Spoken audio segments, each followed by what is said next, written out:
Ich möchte nun ein schönes Bilderbuch vorstellen. Arche Ahoi heißt es. Ist von der Autorin Miriam Zels geschrieben und ist aus dem Camino-Buch Verlag. Es handelt sich dabei, so wie es der Titel schon sagt, um eine Geschichte mit der Arche Noah, aber es ist eine außergewöhnliche Arche Noah-Geschichte. Es geht nämlich um die Zeit, als Noah mit den Tieren in der Arche auf dem Meer unterwegs war. Noah fährt mit den Tieren los und die Tiere sind sehr unruhig. Der eine oder andere vermisst Dinge, die er zu Hause lassen musste. Das Krokodil vermisst die Zahnbürste, der Flamingo seine Socken. Und auch am Abend wird es dann schwierig. Die Tiere liegen alle in Hängematten.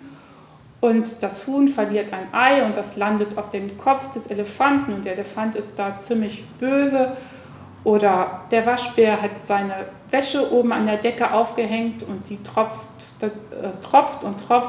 den anderen Tieren auf die Köpfe. Also es ist keine gute Stimmung. Darüber hinaus gibt es nur eine Badewanne, alle wollen baden und es ist wirklich ganz schwierig. Und irgendwann fangen sie dann schließlich auch an zu streiten und über den Streit fällt auf einmal Noah von Bord.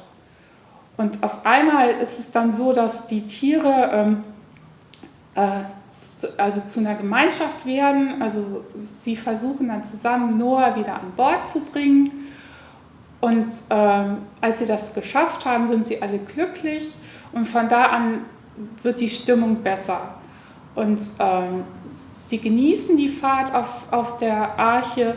Und schließlich kommen sie auch zu dieser Insel, wo sie dann landen und überlegen sogar am Schluss des Buches, ob sie nicht demnächst gemeinsam einen weiteren Ausflug machen sollen. Also es ist ein Buch, worum es um Solidarität geht, um an einem Strang ziehen und gemeinsam etwas erleben. Also eine sehr schöne Geschichte, die man vorlesen kann, wenn die Kinder die biblische Geschichte der Arche Noah schon kennen.